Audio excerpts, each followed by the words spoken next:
मित्रों, बिहार की राजधानी पटना से करीब 104 किलोमीटर की दूरी पर बसा है गया जिला।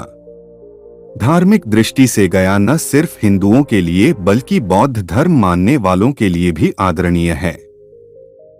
बौद्ध धर्म के अनुयायी इसे महात्मा बुद्ध का ज्ञान क्षेत्र मानते हैं, जबकि हिंदू गया को मुक्ति क्षेत्र और मोक्ष प्राप्ति का स्थान मानते हैं। इसलिए हर दिन देश के अलग अलग भागों से नहीं बल्कि विदेशों में भी बसने वाले हिंदू आकर गया में आकर अपने परिवार के मृत व्यक्ति की आत्मा की शांति और मोक्ष की कामना से श्राद्ध, तर्पण और पिंडदान करते दिख जाते हैं। गया के प्रति लोगों के मन जो आस्था मौजूद है वह यूं ही नहीं है। गया के बारे में आप भी अगर गहराई से जानेंगे और इसके अतीत में जाएंगे तो आपके सामने गया के कई ऐसे राज खुलेंगे जो आपको हैरत में डाल देंगे और आप लोक परलोक के ऐसे सवालों में उलझ जाएंगे जिसका जवाब सिर्फ और सिर्फ गया में ही मिल सकता है। क्यों गया में हर व्यक्ति चाहता है पिंडदान? गया तीर्थ के बारे में गरुड़ पुराण में कहा गया है, गया श्राद्धात् प्रमुच्यन्त पितरो भवसागरात् गदाधरानुग्रहेण ते यान्ति परामागतिम्। यानी गया श्राद्ध करने मात्र से पितर यानी परिवार में जिनकी मृत्यु हो चुकी है वह संसार सागर से मुक्त होकर गदाधर यानी भगवान विष्णु की कृपा से उत्तम लोक में जाते हैं। वायु पुराण में बताया गया है कि मीन, मेष, कन्या एवं कुंभ राशि में जब सूर्य होता है उस समय गया में पिंड दान करना बहुत ही उत्तम फलदायी होता है। इसी तरह मकर संक्रांति और ग्रहण के समय जो श्राद्ध और पिंडदान किया जाता है वह श्राद्ध करने वाले और मृत व्यक्ति दोनों के लिए ही कल्याणी और उत्तम लोकों में स्थान दिलाने वाला होता है। गया तीर्थ के बारे में गरुड़ पुराण यह भी कहता है कि यहाँ पिंडदान करने मात्र से व्यक्ति की 7 पीढ़ी और 100 कुल का उद्धार हो जाता है। गया तीर्थ के महत्व को भगवान राम ने भी स्वीकार किया है। गया में है देवी सीता का शाप जब सीता ने किया पिंडदान। वाल्मीकि रामायण में सीता द्वारा पिंडदान देकर दशरथ की आत्मा को मोक्ष मिलने का संदर्भ आता है।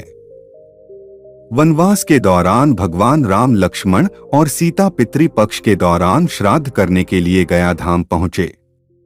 वहां श्राद्ध कर्म के लिए आवश्यक सामग्री जुटाने हेतु राम और लक्ष्मण नगर की ओर चल दिए।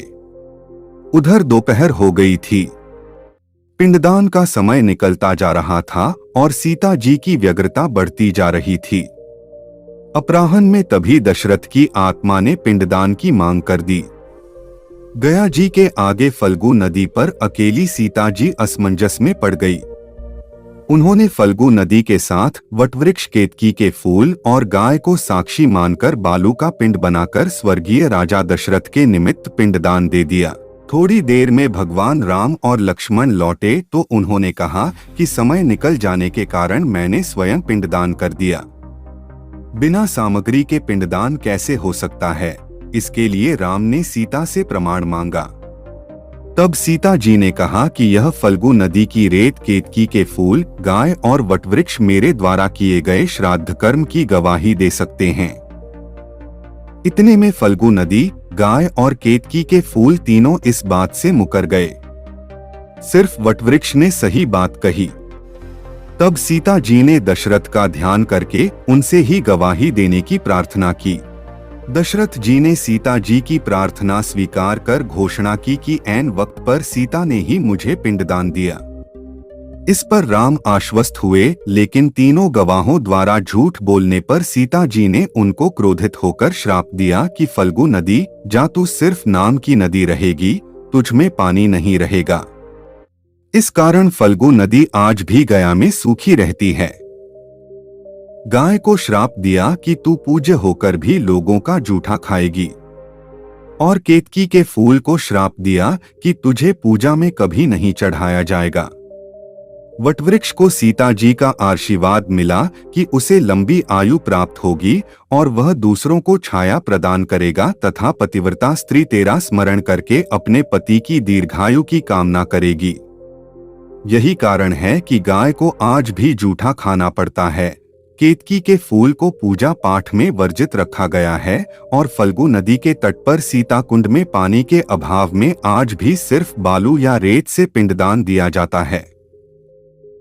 मित्रों, आज की हमारी प्रस्तुति कैसी लगी कमेंट करके जरूर बताएं।